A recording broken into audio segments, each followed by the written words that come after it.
most of you probably know Oliver. I'm guessing most of you have met Oliver around. Oliver's come to us from Oxford in September to be a lecturer here. He is going to talk to us about Henry James and Walter Scott today, and you're working on James at the moment, aren't you? Actually, yes, you've just finished your monograph on James's late personal writings from the 1890s right through to his death. And you're also editing the prefaces from the New York edition. Yes, both of those projects are relevant to this, and I want to kind of frame very provisionally to start with by saying that these sort of two dimensions of my work on James to date. It's all late James. I'm trying to think of the relevance of this topic to a centre for the study of cultural modernity. In some sense, this very late period of James's life and the major works that belong to it are all written from around 1903 onwards. So on the very beginning, on the verge of essentially the end of his great kind of fictional period, the Golden Bowl is completed in 1904. He doesn't complete another substantial novel after that. The revisions for the New York edition monopolise a huge amount of energy through the next 5 years or so, slightly more than that. But they are as much non-fictional as they are fictional. It's as much a matter of revisiting the circumstances and the original places and experiences of the composition of his fictions and writing autobiographical prefaces for each volume, as much of that as it is a matter of revising the fictional texts themselves. What he goes on to do is to produce an extraordinary series of non-fictional volumes, including The American Scene, Travelogue 1907, about revisiting America for the first time in 20 years, 2.5 volumes of memoirs. The half volume is unfinished at his death. 2 more collected editions of travel writing, which are revised as thoroughly as the New York edition is. A life and letters biography of an American sculptor who lived in Rome for most of his life. Through all of this writing, he's in some sense moving progressively and retrogressively at the same time. This is writing, in the sense that the New York edition, I guess, is the project that in combination with the 3 great last novels, Wings of the Dove, Ambassador's Golden Bowl, 1902-3-4, those plus the New York edition in some sense establish modernist James, or the James that is going to be an inspirational figure for the next generation of not just Anglo-American but very often Anglo-American writers. The James who is, as it were, the great modernist theorist of the novel, James whose modernism is the outgrowth of Flaubert, say in France, and moves on into the modernist novel as we will recognise as in the 1920s, say. At the same time, as he's having this extraordinary kind of late renewal, he's also casting back into the 19th century much more intensively and concertedly than he's ever done before. He's revisiting his childhood in America and Europe in the 40s and 50s. He's thinking about the experience of his parents' generation as early American travellers and residents in England and in France. He's thinking about all Victorian literature, and behind that, Romantic period literature means to the tradition that he's inherited. In some sense, he's never more Victorian than in the last dozen years of his life, when he's simultaneously occupying a position of, I don't know, of really kind of strenuous critique and placing of the Victorian contribution to his own imaginative life. So it's sort of participation and a critical engagement simultaneously. And this paper, which is about him rereading the great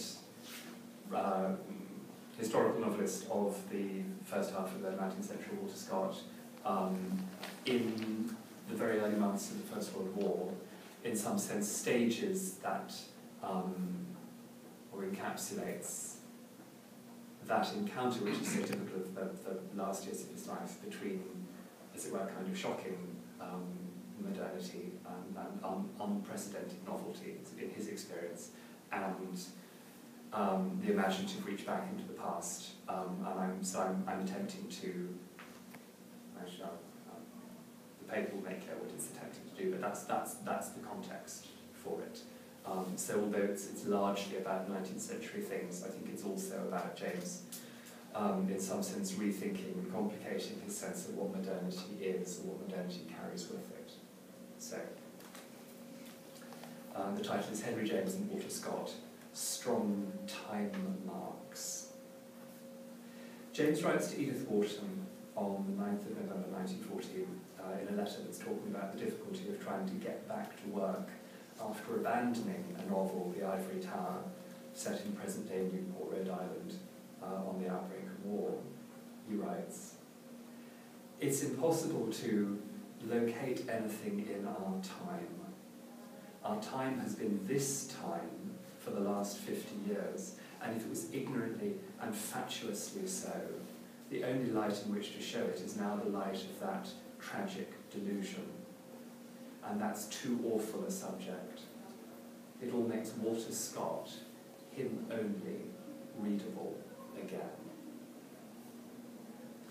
My question in this paper is simply, what does he mean by that last sentence?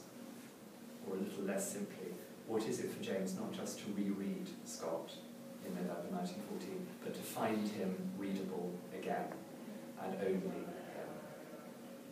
So two possibilities suggest themselves to me, and they point or seem to point in opposite directions. On the one hand, all James can manage to read these days is Walter Scott, him only.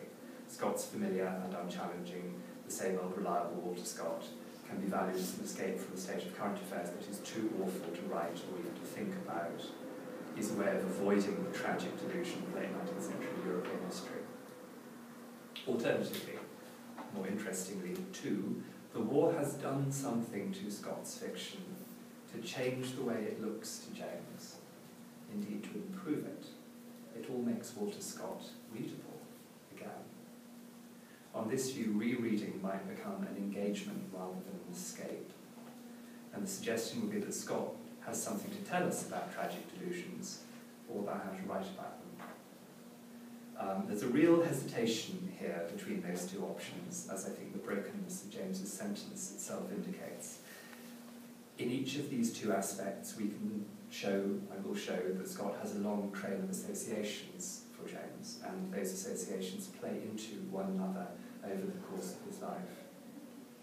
So, almost as a shorthand to start with, Scott denotes juvenile reading for James. He's a safe author for young girls. In The Portrait of a Lady, 1881, Edward Rosier is instinctively sure that Pansy Osmond, the Europeanized, convent-bred young girl, had never looked at a newspaper, and that in the way of novels, if she had read Sir Walter Scott, it was the very most. Again, in James's essay, The Future of the Novel of 1899, he notes that it was exactly for the sake of the young that the 19th century novelists had agreed to steer clear altogether of what he calls the great relation between men and women, rather than be reduced to treating it in a superficial or conventional or cowardly way. He admits that this approach of avoidance produced great cherishable work in spite of its one immense omission. And then he writes, "I cannot so much as imagine Dickens and Scott without the love-making left, as the phrase is, out." And these are writers, James says, of whom I am fond. I am so superlatively fond that I positively prefer to take them as they are. Taking them as they are need not entail reading them, or anyway, rereading them. James notes 2 years later in an essay about an unfinished novel by Thackeray, Winchelsea will see why and Dennis Duval, that as one gets older, one finds better and more generous reasons for liking a particular book than the particular book seems in a position itself at last to supply. You go on liking The Antiquary, he writes, because it is Scott. You go on liking David Copperfield. I don't say you go on reading it, which is a very different matter, because it is Dickens. The logic of that pairing of Dickens and Scott, again, seems to be that these are writers one might not expect to go on reading after one is is no longer young, or no longer one of the young. So perhaps it matters that James should be rereading Scott at all in 1914, rather than just going on liking him while keeping a distance from the texts. We can illustrate that distinction from a retrospective notebook entry he made at the end of the same year the Portrait of a Lady came out, on the 26th of December 1881. He's recording the incidents in a tour of Scottish country houses that he had made the previous summer. On the one hand, so to stand for liking, he recalls arriving at Cortachy Castle in Angus, the seat of the Earls of Airlie, one summer evening in the gloaming, being driven through the dim avenues of the estate and up to the great lighted pile of the castle where Lady A, hearing my wheels on the gravel, I was late, put her handsome head from a window in the clock tower, asked if it was I, and wished me a bonny good evening. I was in a Waverley novel. On the other hand, to stand for reading, later on in the same tour, James is staying with Lord and Lady Ray at Laidlaw's Teal in the Scottish borders, very close to Scott's house at Abbotsford. While I was at the Rays, he writes, I took up one of Scott's novels, Redgauntlet. It was years since I had read one. They have always a charm for me, but I was amazed at the badness of art, l'enfance de l'art, infancy of art. James's very first book review was a notice of Nassau W. Senior's Essays on Fiction, written exactly 50 years before the letter to Edith Wharton that we began with, and on that occasion, the 21-year-old James had figured the experience of reading Scott as a happy return to the conditions of childhood, an infantile acquiescence in the experience of being charmed. He writes, we can liken Scott to nothing better than to a strong and kindly elder brother who gathers his juvenile public about him at eventide and pours out a stream of wondrous improvisation. In the richness of his invention and memory, in the infinitude of his knowledge, in his improvidence for the future, in the skill with which he answers, or rather parries, sudden questions, in his low-voiced pathos and his resounding merriment, he is identical with the ideal far-side chronicler. And thoroughly to enjoy him, we must again become as credulous as children at twilight. If we pursue this line of association alone, it could seem that for James to revert to Scott at a world historical crisis must mean escape into a particular sort of reading experience, a childishly credulous one, or escape into the historical past of his novels, or into reminiscences of James's own early life as a reader or auditor of improvisatory narrative, or of being a younger brother. We're going to come back to all of those later on. James spent the first Christmas of the 20th century alone at his house, Lamb House, in Rye, Sussex, with his niece Peggy, who was then 13 years old. After a family trip to Europe, her parents, William James and his wife, had left her at school in England, and so she was spending a part of the holiday with her uncle. He would need some time to write, though, if only to keep up with correspondence, and so she was going to have to occupy herself a little. We can imagine him wondering what she might like to read, and not taking too long to come up with Walter Scott. So while James is writing a letter to his friend W.E. Norris between tea and dinner on the 23rd of December 1900, Peggy is sitting nearby, immersed in Redgauntlet. Later on in the letter, James notes that they have now dined, and he has re-established Peggy with the second volume of Redgauntlet so that he can finish the letter and pop out to post it. She's still at it 2 days later, as after Christmas dinner, James goes up to the garden room to write a letter to another friend, Jessie Allen, leaving his niece alone by the fire and the lamp in the little oak parlour, if a young thing may be said to be alone, who is deep down in Sir Walter. All the attention Scott is getting has made James jealous. He notes that Peggy doesn't read her uncle, and perhaps it's as well. And perhaps it was, considering that he was just about to publish The Sacred Fount in 1901, and over the last 3 years had brought out what Maisie knew, In the Cage, The Awkward Age, and The Turn of the Screw. That's to say, proto-modernist fictions about sexuality and curiosity often focused through the viewpoint of a child, an adolescent, or a very young adult. James's novels and tales of the late 1890s are often substantially about the young, and also about worrying about the young, a part of the worry being the difficulty of deciding when they are old enough not to need worrying about, or when one makes oneself foolish or dangerous by carrying on worrying, and what the proper mechanisms are for arranging to stop. If these are most obviously problems for the nursery, the schoolroom, or the drawing room, nevertheless there is for James politics of such matters. When he observes in the essay I quoted before, The Future of the Novel, that nowadays the novel is older and so are the young.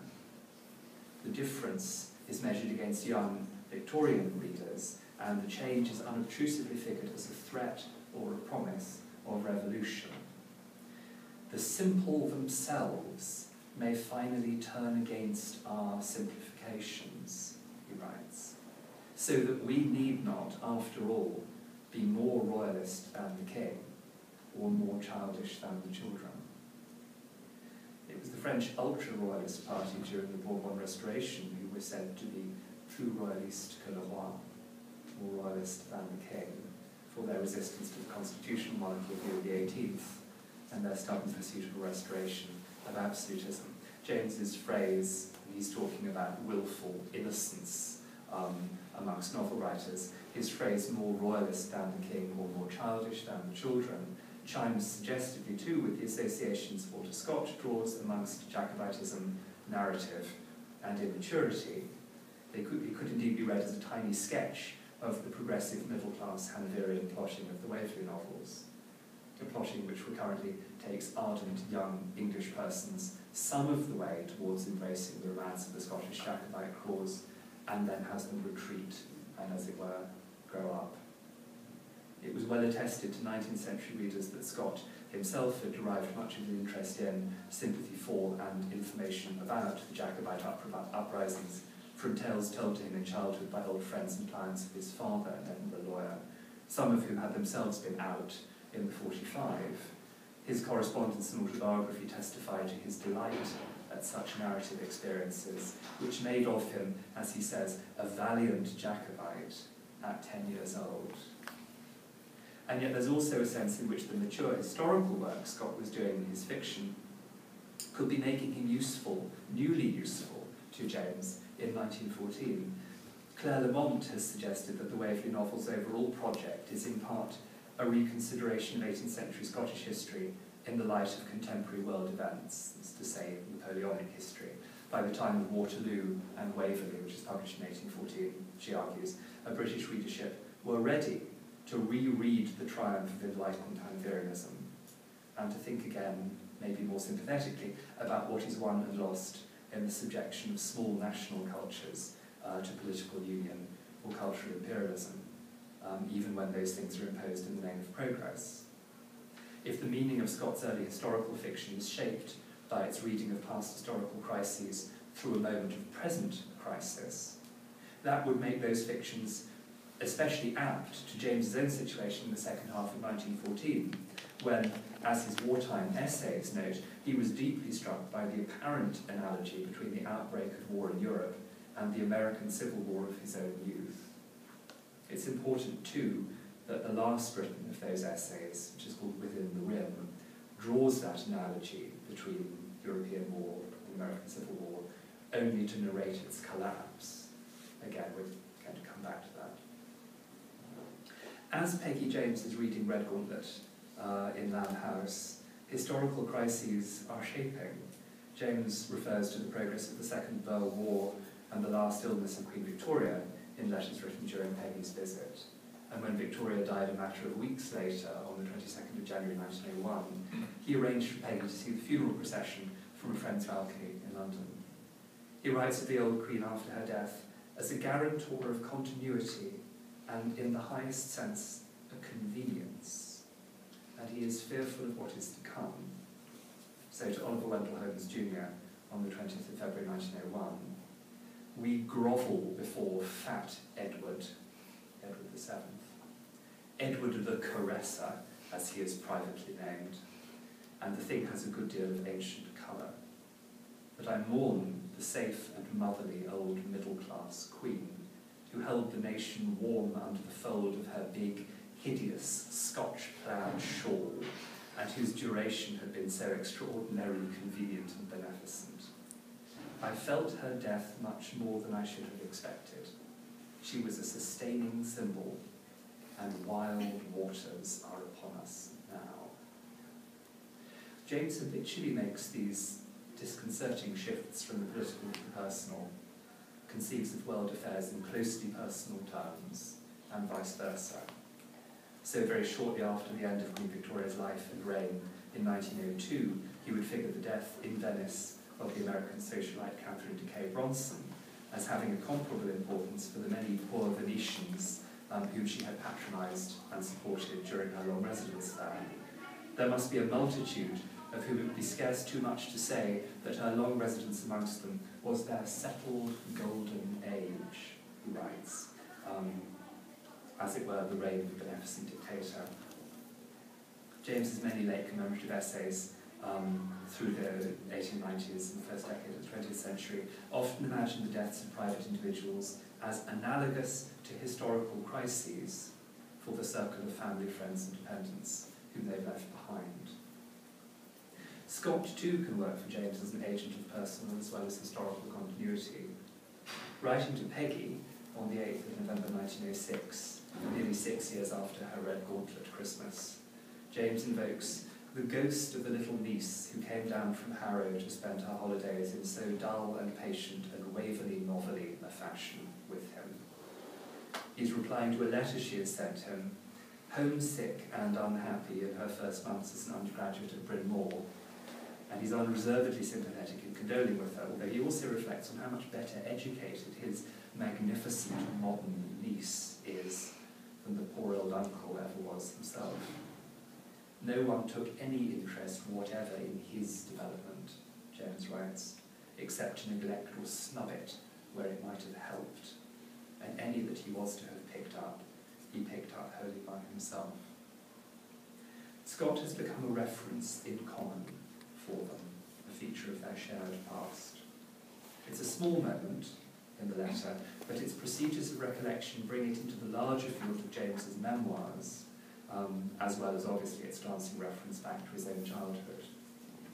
He would close the first chapter of his second volume of memoirs, Notes of a Son and Brother, of 1914, in pursuit of a train of associations started by an extract from a letter of William James describing the family's life in Geneva in the winter of 1859-60. Notes of a Son and Brother is a life and letters biography, and so he quotes letters or extracts from letters and then, as it were, reminiscently riffs on them. Listen to the riff then. James picks up William's reference to a couple of early numbers of the Cornhill magazine arriving for them in Geneva. And he's moved to reflect on the cultural importance of the regular serial instalments of great Victorian novels, which appeal to something like the principle of convenient continuity he had so appreciated in Queen Victoria's long reign. He writes, "These appearances, these strong time marks in such stretches of production as that of Dickens, that of Thackeray, that of George Eliot, had in the first place simply a genial weight and force, a direct importance, and in the second, a command of the permeable air and the collective sensibility, with which nothing since has begun to deserve comparison.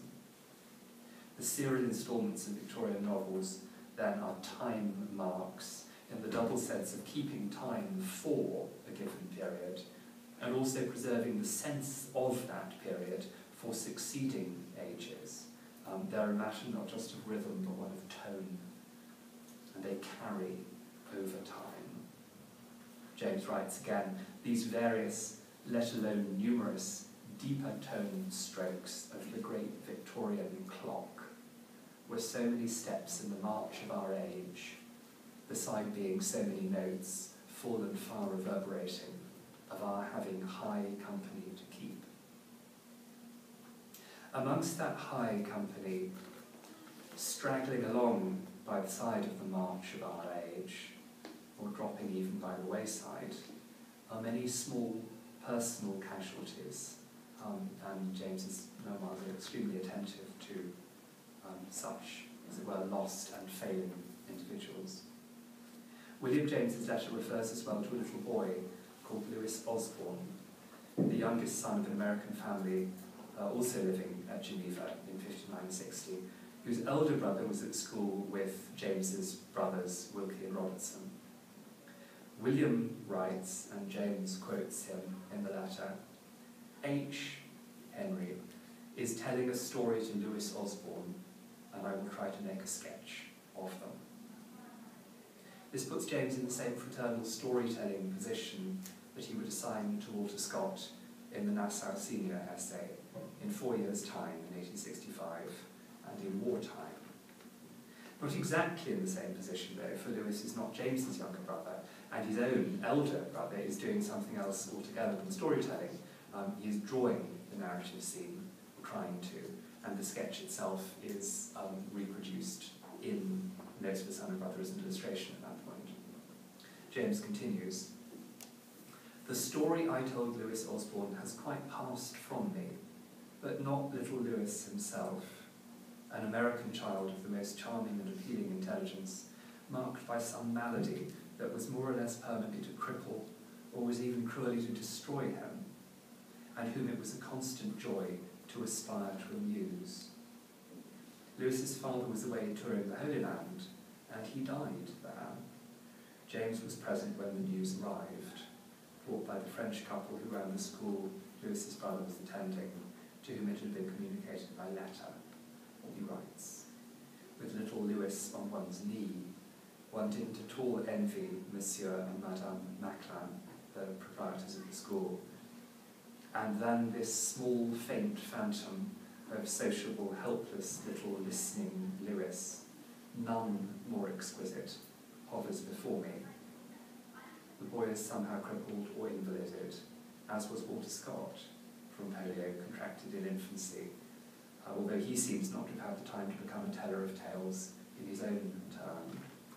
The story James was telling at this moment is not what he remembers either, which says something for his priorities in the memoirs, where he becomes much more like Scott than he ever was in his own fiction, but in the special sense of being more concerned with real history and with the lives of remembered societies, and with the romantic prescribed past and the imaginative effort to restore it.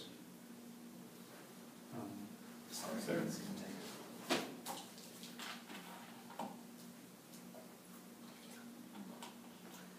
Scott enters the passage in Notes of a Son and Brother as an earlier historical instance of the principle of bibliographical regularity and continuity that James reads out of the serial publication of Dickens, Eliot and Thackeray. So it was, I remember too, he writes, that our parents spoke of their memory of the successive surpassing attestations of the contemporary presence of Scott.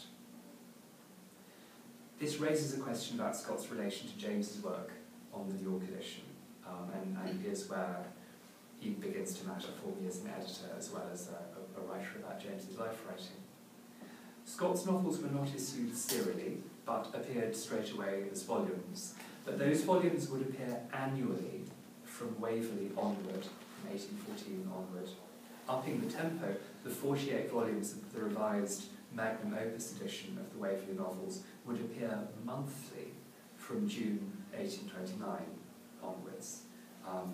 So this regularity, as it were, is in some sense one of the most important things about Scott as a writer through the early decades of the 19th century.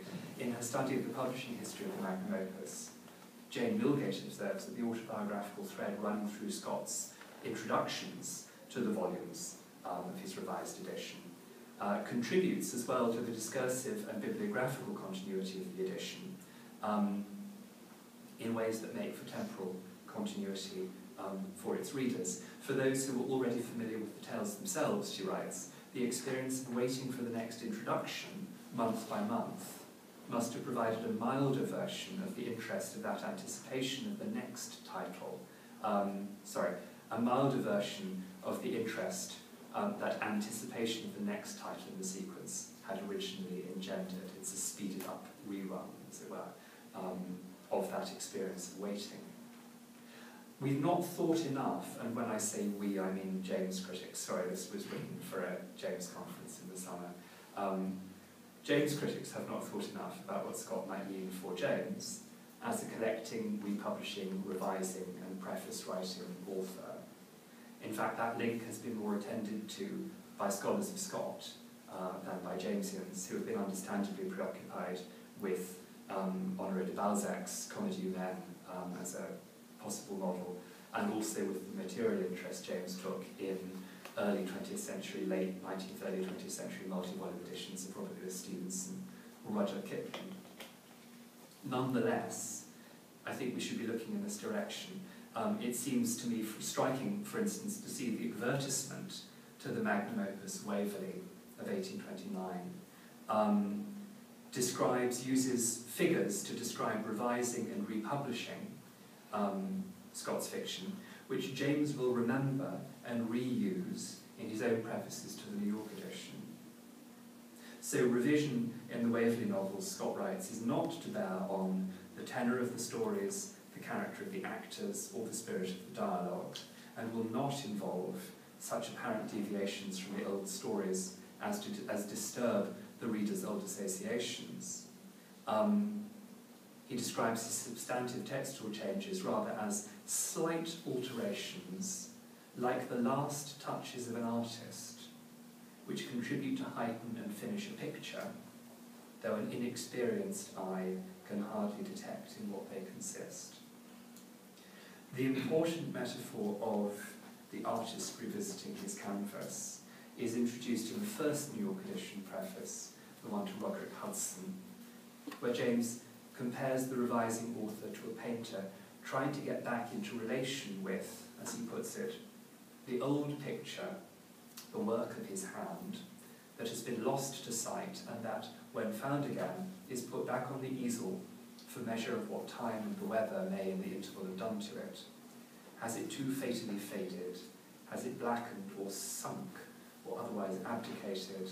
Or has it only, blessed thought, strengthened for its allotted duration, and taken up in its degree, poor dear brave thing, some shade of the all-appreciable, yet all-indescribable grace that we know as pictorial tone? The anxious artist has to wipe it over in the first place to see.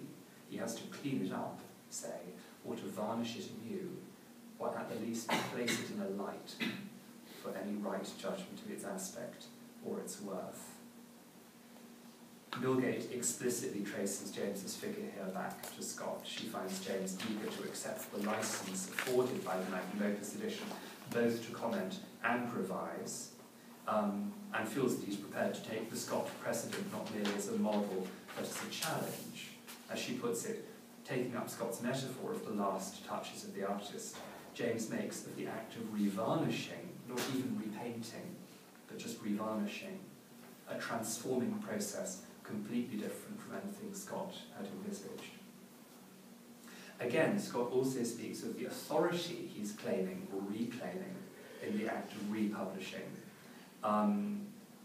After the formal cover of his anonymity had been blown at last by the financial collapse of his publisher and printer, he speaks of that authority in as it were, paternal terms. And this matters to James also. Scott writes, "The course of events which occasioned the disclosure of the author's name, having in a great measure restored to him a sort of parental control over these works, he is naturally induced to give them to the press in a corrected, and he hopes an improved form."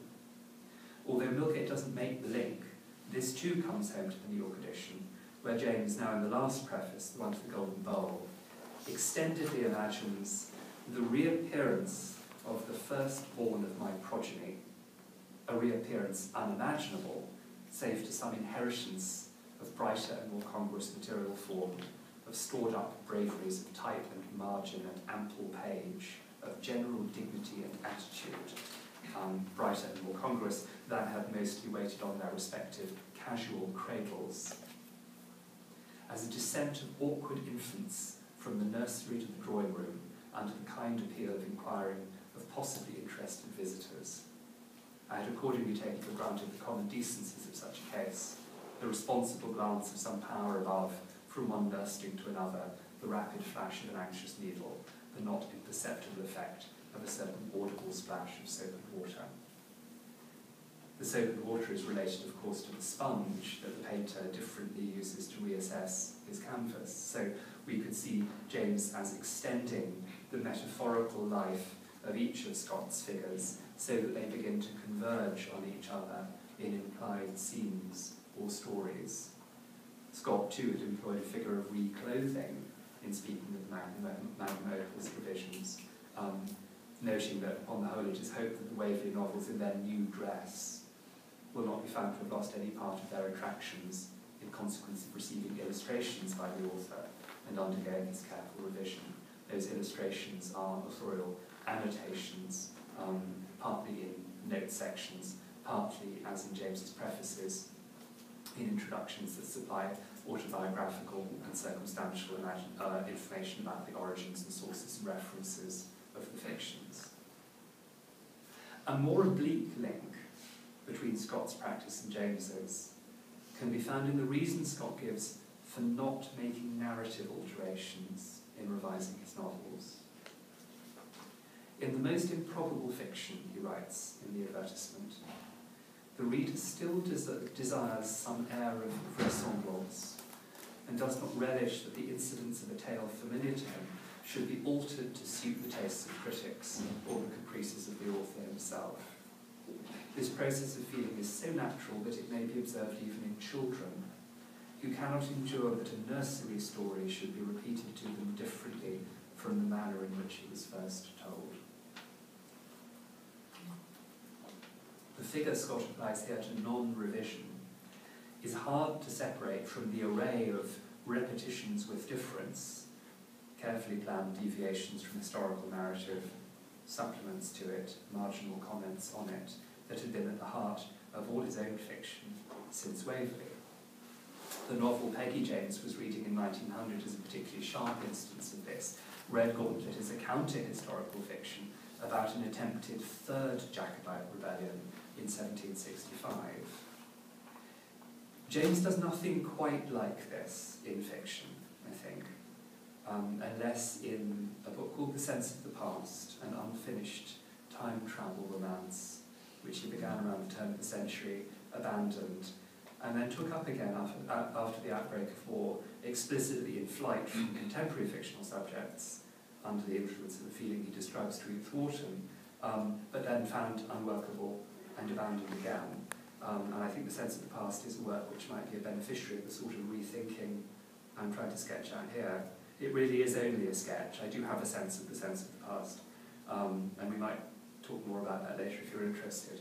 The leading thought is that the experience of war in 1914 and on into 1915 might have made James newly realise or recognise something about the quasi-fictional contingency of history, or of our understanding of history. Under those conditions, one might ask who better to reread than Walter Scott.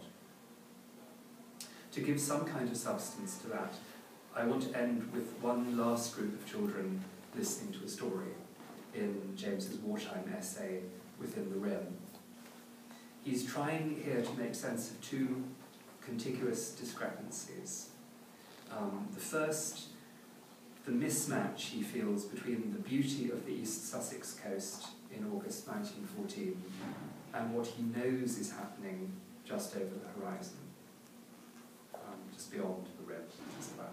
The second, the discrepancy between his own imaginative appreciation of what he calls the English attitude of insularity and the apparently total absence of self-directed imagination on this point on the part of the English.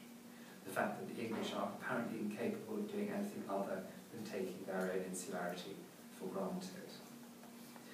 James is entertaining the thought of possible military invasion and the consequent end of the English insular tradition, the end of England's exemption from history.